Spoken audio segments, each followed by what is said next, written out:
So the college football playoff rankings were released, what is this, Tuesday night, and it's every Tuesday night. Tennessee's at 7. I know everyone wants to talk about where TCU and Bama and Ohio State are, and I'll get to that in a second. Tennessee's at 7.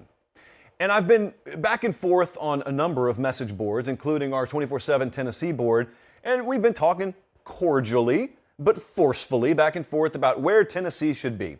Now, this is going to sound kind of hypocritical to you because I thought Tennessee should be behind Alabama. I don't have a strong opinion on it.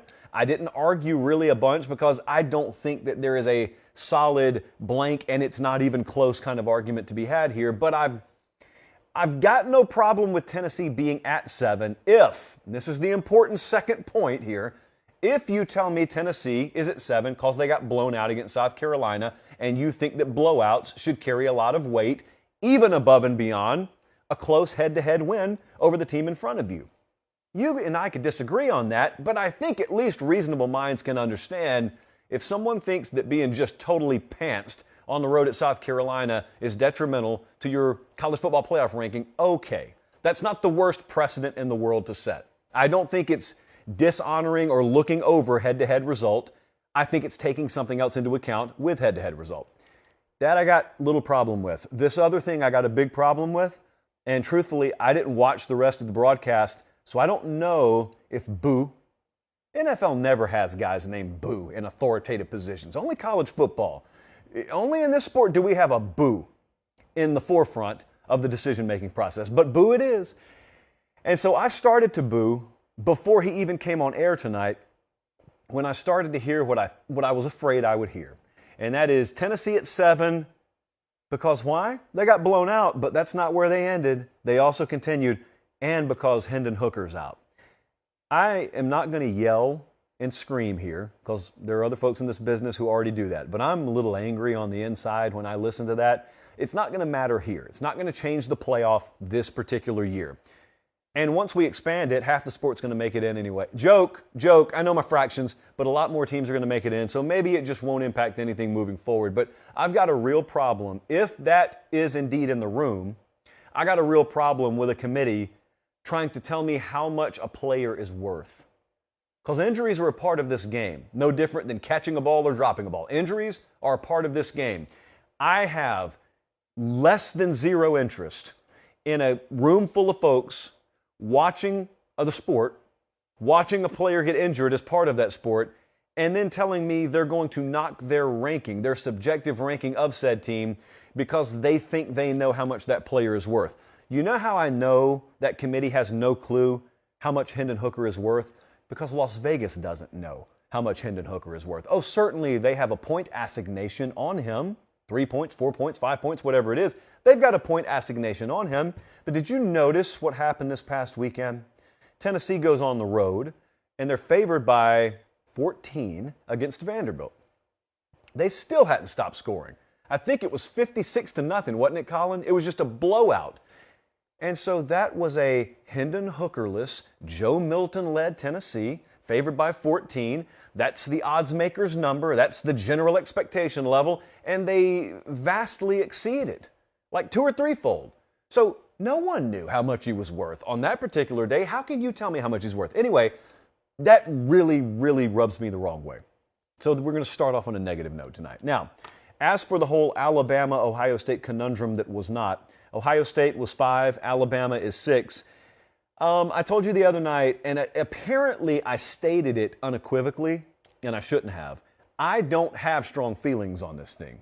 I told you by percentage points, I'd probably lean Alabama ahead of Ohio State.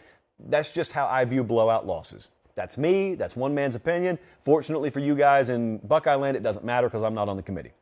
And I have no problem with them being at 5 because I'm certainly not looking at you and saying Bama's getting screwed in this deal. No.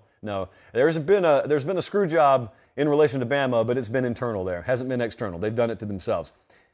There is something that caught my eye. If you're watching on YouTube right now, we have the current rankings there.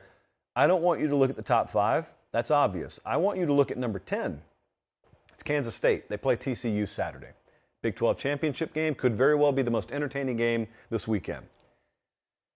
There is a feeling out there that I agree with that Georgia and Michigan are in regardless. So let's push that to the side.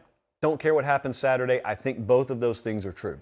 There's a feeling that if USC loses Saturday or Friday night to Utah, they're out. I also believe that's true. I think that's Ohio State's shot. There is another prevailing piece of wisdom out there that I'm not sure I'm completely down with. I'm almost down with it, but not totally. And that other prevailing piece of wisdom is TCU is also in regardless of whether they win or lose Saturday. Now, a lot of that I think is true. Certainly they're in if they win. I think they're in if they lose. Close? I think they're in if they lose by 2 touchdowns. But remember back in 2014 when Ohio State played Wisconsin in the Big Ten championship game?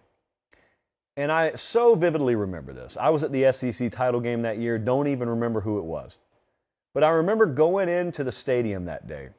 The talking point around Ohio State was it doesn't matter, they've got no shot. Even if they win the Big Ten championship tonight, they can't make it in. Then they proceeded to win 59-0. And the talk shifted so radically 4 hours later from there's no way they can make it in to how can you keep them out? And they didn't. They didn't keep them out. They put them in. And what I'm saying is a lot of folks are going to say over the next 24, 48, 72, 96 hours, TCU's just in regardless. I don't doubt they are if they win or lose close. What if Kansas State just wins 48-10? Unlikely, very unlikely. But what if you get some oddball, complete exception to the rule result in the Big 12 championship game, and you were to all of a sudden have to make a decision on a TCU team that got blown out? Are they still in? That's my hypothetical question out there, because I don't really know how it would be handled. You guys know I don't keep up with the criteria all that much. How would they handle it? I could make a strong argument both ways. I'm just saying if you want to go into fantasy land and you were to have Southern Cal and TCU lose and TCU just gets blown out, how shook would the rest of America be if that were to happen and then the dust settles Sunday and you got Georgia, Michigan, Ohio State, and Alabama? And by the way, in that order, you'd have an all-SEC semifinal and you'd have an all-Big Ten semifinal. How gross is that? Some of you have already headed to the shower. You feel like you need to clean yourself after merely listening to me utter such nonsense. It's very unlikely. Very unlikely. I'm going to predict some of the games tonight. We'll do the rest of them Thursday, and you will see how unlikely I think that is. But in the words of JP, a fellow JP from Angels in the Outfield, hey, it could happen. Guys, thanks for watching Late Kick. Make sure and leave a comment. I love interacting with you. But most of all, please like the video and subscribe to the channel. That's how we keep all of this free.